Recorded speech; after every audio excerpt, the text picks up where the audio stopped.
Welcome back to the channel, everybody. So we have some XRP news today, we have some Bitcoin news today, and we have some US economy news today. Bro, is there a reason? Is there a reason you're laughing, bro? I'm trying to get this done. So anyway, I don't know if you can hear that in the background, but we have some people. We have some people here today. Some interns clap it up to let them know you're real if they can't hear you laughing today. Anyway, bro, what is so funny? I don't understand. Anyway, we have some XRP news today, Bitcoin news, and US economy news. We'll see if we can get through all of this. All right, so of course, everybody's still talking about the stable coins on the XRPL, which the other day I was trying to explain this. All roads lead to XRP.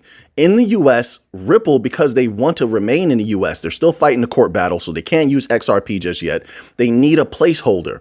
That's all the stable coin is, a placeholder, but it's vastly inferior to XRP. XRP's cheaper, faster. It's literally made for on-demand liquidity, loosening up Nostro, intrabank payments. Then if you look at mechanisms like payment channels, once again, go read that document on payment channels on xrpl.org. You can literally only use XRP with payment channels.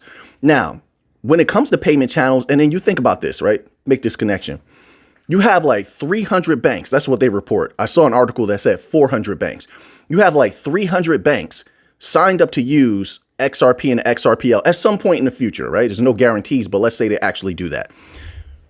If they want to save money, the fastest way that they can send money cross borders or from bank to bank, they can use it for all of that stuff, is utilizing payment channels. And then there's one other mechanism. I can't remember what it is, but they can break up big payments into small payments and send it at super cheap amounts, very fast, near instant settlement. And you can only do that with XRP. So if you're a company like Ripple, all roads lead to XRP. That is the best thing that they have. As a matter of fact, it's the only thing that gives them an advantage. There's no way that they ever abandon XRP or turn their backs on XRP, just my humble opinion. Of course, I don't work for Ripple, so I don't make decisions for them, but I just think it's illogical because it's the only thing that gives them an advantage over all the other systems that are coming out.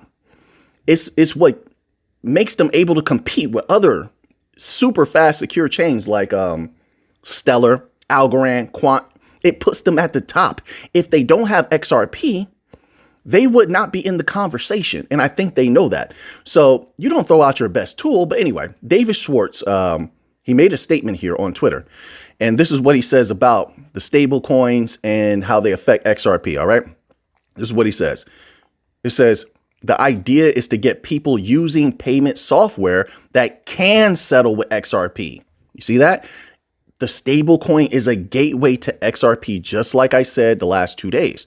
Then he continues on, says, then there's no reason for them not to settle with XRP, where it works best. XRP is superior. But wait, I'm gonna let him tell you himself.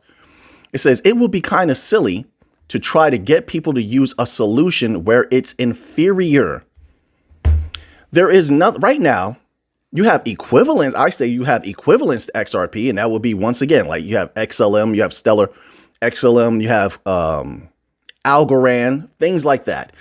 But there's nothing. Everything else is inferior, especially if you're talking about stable coins. It's simply a placeholder. All right, so now let's move on from there. I want to go to this next article here. And this article, if it'll pop up, is taking forever to load. This article is titled, Ripple Executive Reveals Focus on Business Payments. And why business payments? Because when you're talking about business payments, you're talking about trillions of dollars. They're always trying to go after the big money. The only thing that stood in the way of big money coming to the XRPL and XRP are governmental agencies and regulators. That's it. But here's the thing. You see, MiCA legislation is about to roll out in Europe by what, like the end of the year, something like that. They always move the dates around, but I think they settled on end of the year now. But you have MiCA legislation about to roll out. So then that opens the doorway to Europe. That's one. Then you have all of the different partnerships and, regulations that will be rolling out in China, Hong Kong leading the way. That's two. The only place that we're still waiting on is the United States. So anyway, this article begins here. fintech giant Ripple has emerged as key player on the dynamic landscape of digital finance, particularly in the realm of blockchain-based payment solutions. Why do they always tell us stuff we already know? We already know how good Ripple is. It's like, just give me the information. Get back. You understand what I'm saying, interns? Yes. Like, why are you telling me something I already know?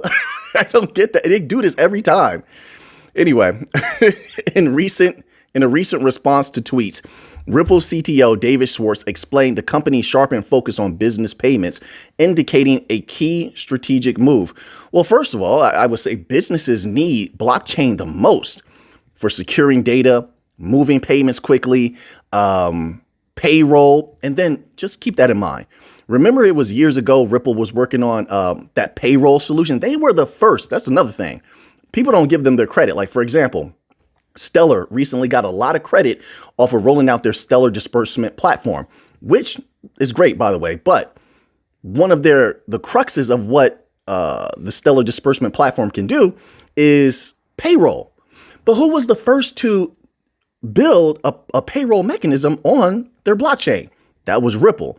And I think that was what they were testing out in Mexico, actually. But let's keep going. It says it all started with a conversation on X/Twitter about the upcoming Ripple stablecoin and its implications for the XRP utility. An X user claimed that Ripple did not devote many resources to marketing the XRPL's capabilities. I just respectfully differ there on that opinion, because I don't think they need to market the XRPL's capabilities. If you have 300 banks waiting, and that was reported 2 years ago, how many banks do you think they have now? They claim that they've continued to work. So let's say they brought in additional banks since that time of 300 banks being reported. Do you really need marketing if you're making solid partnerships? Once again, I don't think it's about marketing when it comes to Ripple or XRP or the XRPL, just my humble opinion. It's about getting past this case. That's it. If you were to get past this case and all those banks and financial institutions start using XRP, using the XRPL, we wouldn't be having this conversation. And the price probably wouldn't be where it is right now. People wouldn't care about marketing. You see, you start getting semantical because there's a void to be filled there. You see that there's something not happening, but then you have to look with a little bit more clarity and see what's really going on. The SEC is the problem, standing in the way of hundreds upon hundreds of banks and financial institutions using the XRPL. That's it. That's a fact. It's not about marketing when it comes to the bank coins. Let's say, for instance, I hear this same argument with Quant. People say, well, Quant doesn't market enough, and they don't have to. They're not for retail.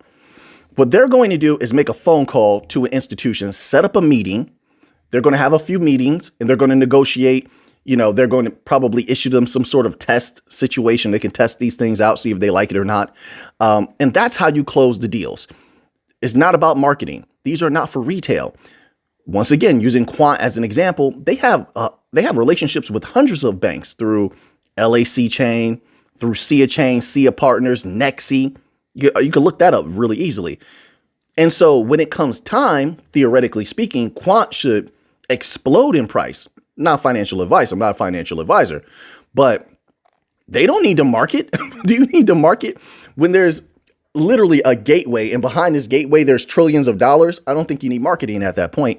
Just my humble opinion. Unless, like I said, you care about retail, but retail is not going to move the price of these coins. If it was, it would have already happened. So it says here, it continues on. It says an ex-user claim. Okay, let's skip that part. Schwartz explained why, stating that due to resource constraints at the time, Ripple had to focus its efforts on what it thought it could do best: enterprise adoption of blockchain payments. Let's scroll down here. It says, quote, back when we couldn't do everything we wanted to do, we focused on what we thought we could do best. We figured that enterprise adoption of blockchain for payments would not happen unless someone focused on it, unquote, Schwartz responded. The recent revelation by the Ripple CTO underscores a deliberate pivot toward optimizing business payment systems. This focus is not just about expanding Ripple's market share, but also about enhancing the efficiency of corporate transactions globally. Let's stop playing games here. I don't like to play this game where Ripple cares about the whole world, or these blockchain companies care about the companies and the companies doing better. They're there to make money, right? They are a money-making machine. They're not a not-for-profit. They are a for-profit business. But this is about world domination. So this sentence says this focus is not about expanding Ripple's market share. This is about global dominance at a time where the West and systems like SWIFT are highly siloed. They're cut off from the rest of the world. The rest of the world is dollar dumping. They don't want to use Western-based systems anymore. You have BRICS nations coming out with a common currency. One, they're digitizing their local currencies. That's number two. And three, until they do that, now they're saying they may just use regular crypto at some point until they can fully digitize their local currencies as well as their common BRICS currency. That's three. So now that you have the dominant system in the world, SWIFT, being rapidly cut off from the bulk of the population of the world, and I say that because as of about a month ago, I think they reported that BRICS nations make up 3.2 billion people in the world. 3.2 billion. Didn't they say there's about 7 billion people or something like that? That's a heck of a lot of people in the world. Now, that's at the beginning. Keep in mind, they said that there's 40 more countries that want to join BRICS Nation. 40 more. So if they already have 3.8 billion people or whatever that was, how much more people will they have because it's not a guarantee, if 40 more nations join them? So whatever systems they set up will be the dominant systems, period. But the West is getting minimized greatly, right? So with that happening, there's an opportunity to grab power, to grab positioning as the dominant payment force, either the dominant payment force, or you could be the connector of the two dominant payment forces. Either way, Ripple wins. So this is a very smart thing to do. And once again, you got to think about business. Western businesses will need to continue to do business with the East, China, etc. Chinese businesses in the East, led by BRICS nations, will have to continue to do business with the West, right? Isn't same thing with India as part of the BRICS nations. But if you look at India and China, the two biggest producers of things in the world, they're a part of the BRICS nations. Obviously, they take umbrage to what the West is doing. No matter how siloed their systems are, they both need each other to make money. The West needs the East needs the West. So that means if they don't have interoperability with their systems, there has to be a connecting piece. And that's why the Bank for International Settlements continues to tell everybody to work with the what? To work with the fintechs. Because the fintechs, if they remain neutral and they don't swift themselves and turn themselves into a Western weapon, the fintechs can provide the glue for a fractionalized world. All right. So now what Ripple is doing, I'm pretty sure they see that opportunity and they're saying, hey, listen, we have a lot of banks already. We're pretty solid with them and they're going to keep that going. They made it known last year. They were going after the commercial banks. We never got an update on that. That doesn't mean they stopped working. They're just keeping it quiet. Whatever the results are, they kept it quiet. But since they're solid on that, why not go after all of the other businesses heavy, since that's on the playing board? That's on the table for the taking. So that makes sense, interns? Yes. You understand what I'm saying? Yes, it does. All right. So now let's move on here. We have 3 more articles. I don't know if we're going to get through all of them. We'll get through as much as we possibly can. So now we're going to go to a little bit of Bitcoin news right now. And these types of things are to be expected. This article is titled BlackRock's Bitcoin ETF Daily Inflows Hit $0 for the first time. And that sounds really dramatic, right? Really alarming. Of course, they probably wanted to be that way. You can click on this article and they can get some views. But this type of stuff can happen when there's market volatility. And we had a hell of a lot of volatility, have we not? I mean, do you continue to buy even though you've reached the position you want to be in, right? Do you continue to buy even though market conditions are quite uncertain right now, especially with retail being in a little bit of a panic right now as to what is going on with Bitcoin and such, even though the halving just happened and they should know by now if they did the research that a lot of the activity from the halving, usually there's a lag period. It takes some months for everything to explode, just like it did in 2020. The halving happens, there's some lag, and then what happened? 2021, everything went nuclear. But you can't tell that to everybody. Some people they're in the moment. They see the prices are down, it's going down a little bit more, and they just start to panic. So I would think that companies like BlackRock would take a breather because they've been consistently buying. They can't do that forever. Take a breather, update some of their clients and such, and reposition themselves, re-strategize on how they want things to go. Then not only that, it gives them a chance to observe the rest of the big time or big money players that are coming into the market. Remember, there were a cadre of companies that said, hey, we sat out on the side while Bitcoin exploded all those other times, and now we're ready to get in. They haven't gotten in yet. If they got in yet, you see that price go up. You didn't see the price go up, right? Which means that they didn't enter just yet. All right. So if I was BlackRock, I'm going to sit on the side for a little bit and wait to see if they get in, when they're going to get in. Maybe I'll make some phone calls to ask when they're going to get in. If they're, want to share that information. A lot of times these companies do. They don't have to. And then if they get in, how they affect the market. If they get in and the price pops, then you could take profit at that time. I mean, they bought a whole bunch of Bitcoin. They're sitting on a lot of Bitcoin already. Then they could take profit. I mean, so there's a lot of re-strategizing that goes on, that can go on right now. And I think that's what's happening.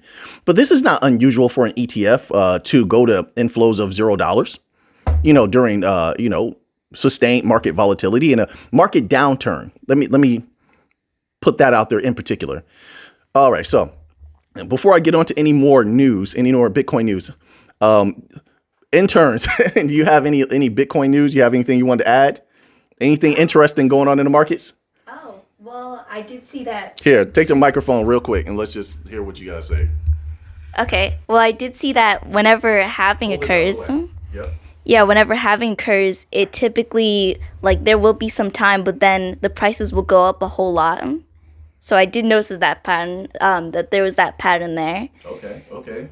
And I noticed from what I'd learned before, since this is my intern, whenever there's U.S. Treasury yields going up, everything else goes down. So with the market going down, and with so many people deciding to put their money into less riskier things, then that would mean that crypto would go down and Bitcoin would go down. All right, you get the microphone. Hold on. I'm gonna get to you next. Hold on, sir. Hold on. All right. So I like how you threw in the U.S. Treasuries in there. That sounds familiar. But no, you're right. So yeah, U.S. Treasury yields have gone up. Yeah, and usually everything else goes down. Hey, you stole my words. Hold on. You stole my thoughts. So now when I say it, it sounds like I'm copying you. Hold on. I'm not copying anybody, people. That's my thoughts. Hold on. All right, you had something. You guys, bro. What? Why you making me nervous? Why are you laughing like that? Hold on. You have something to add? Yeah. For what, Bitcoin? Yeah. All right, hold on. All right, then hold it like that. What do you guys say about Bitcoin? So for Bitcoin. Go ahead. What? Apparently, as of today, it is at a standstill of $62,980 to $64,300 plus. And its market dominance is 53.25%, which if you look at our XRP, its market dominance is 1.83%, and XRP is ranked 7. So that makes us wonder what the other market dominances are and how it can affect the future. All right. Thank you, sir, with the deep voice. Hey, that was a good job, man. Good job, bro. But you make me laugh, man. Stop making me laugh, man. I gotta be straight faced and professional out here. Anybody else got something they want to add real quick? You want to say something to the good people? Well, you got some Bitcoin news? What do you got? Just a little Bitcoin news. A little bit Bitcoin news. Okay. All right, there you go, microphone. Just that, I noticed today that the price of Bitcoin is down slightly down lower than usual, but that seems to be a good thing in terms of investment purposes. Facts. That's pretty good. That's facts because, if people wanted to buy in, they want to buy in on a dip, a correction, a low. I'm not sure if it could go any lower than now, but yeah, sure. I guess with that logic, I think a lot of people already got in very, very low with Bitcoin, but not everybody. There's a lot of new people. So I suppose if there's that type of individual, then they may want to, take advantage of a dip. Yes. Anybody else? No, you good? Okay. All right. Wait. Look, I got to get the rest of the news. All right. So let's finish this little article here. So it says this: BlackRock iShares Bitcoin Trust has notched its first day of $0 inflows since Bitcoin exchange traded funds were introduced in the United States in January. Ever since its launch on January the 11th, IBIT has consistently attracted investments worth millions of dollars daily, racking up nearly $15.5 billion in just 71 days.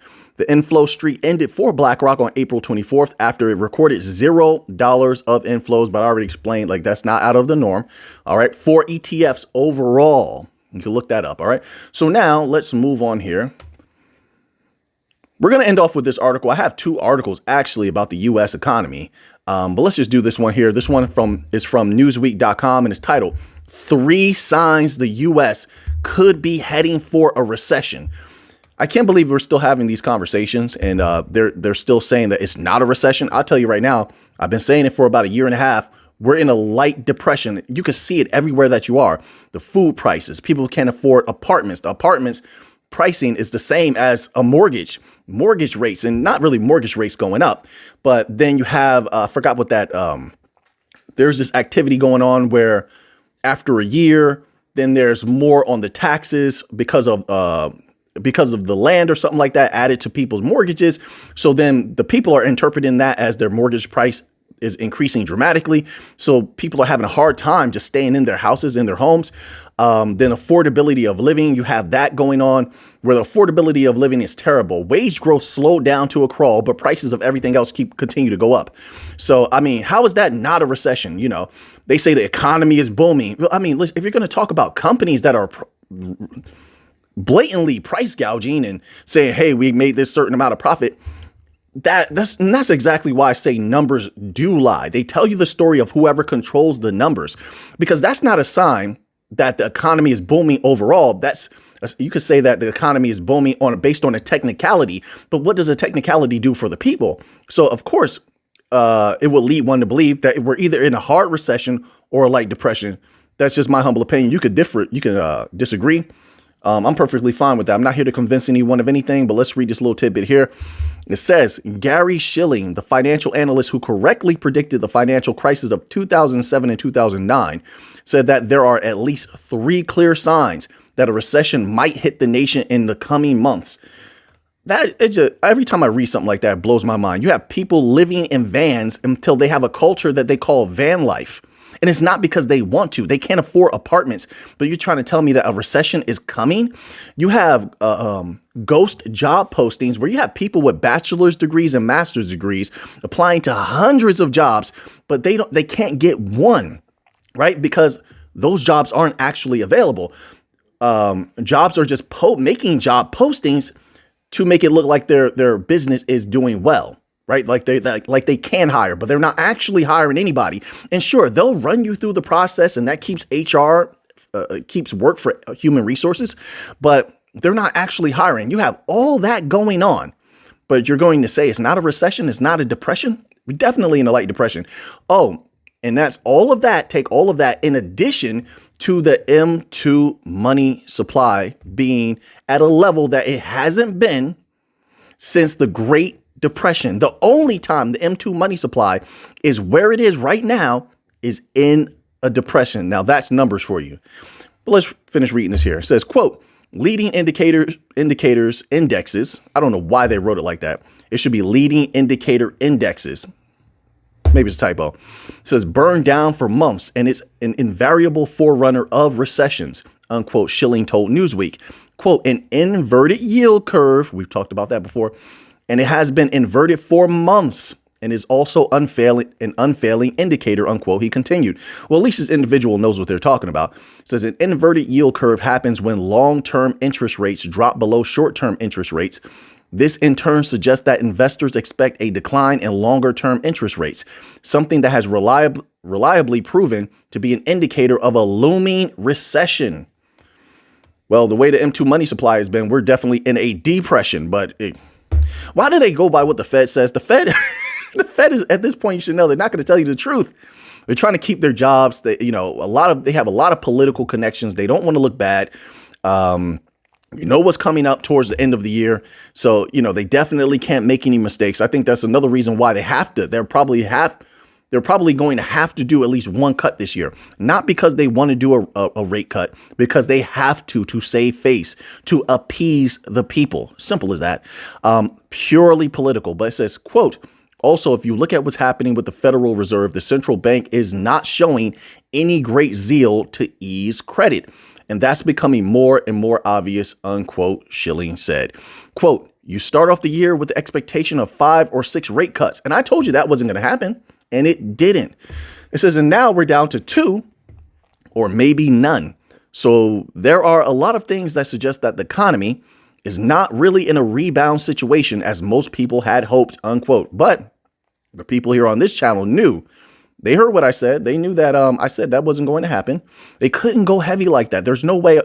We looked at the data, and every single time they take their foot off the gas, inflation goes back up. What happened 2 weeks ago? Inflation went back up. How are they going to make rate cuts?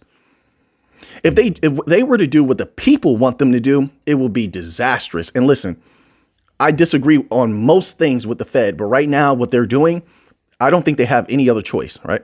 So we're going to leave off with that today. Interns, anybody else have anything they want to add? One final thing, one final word, a little bit of information? Not that I can think of. You all good? You good? All right. You have one more thing, sir? What did you want to add? I'm just going to say one thing. What one thing? You got to let me know before. Big red wave in crypto lately. What does that mean? I don't even know what that means. It's like all the prices are dropping. So Oh, like a market crash? Yeah, Okay, but we know about that, sir. oh, All right, yeah. All right, here. I'm gonna let him tell the people. Tell the good people. There you go. But make it quick though, please. yes. So basically, going off the information I had before, that there has been a red wave of money going down in cryptos, like Bitcoin, for example, as of recently, because as of today, it has gone down like 2.44% as of March 14, 2024, which could mean things. All right. Thank you, sir. All right. So on that note, all right, you guys, you good? You got everything out? All right. So on that note, now that you have that information, what are you going to do with it? I know what I'm going to do with this. So until next time, everybody, let's get to the money.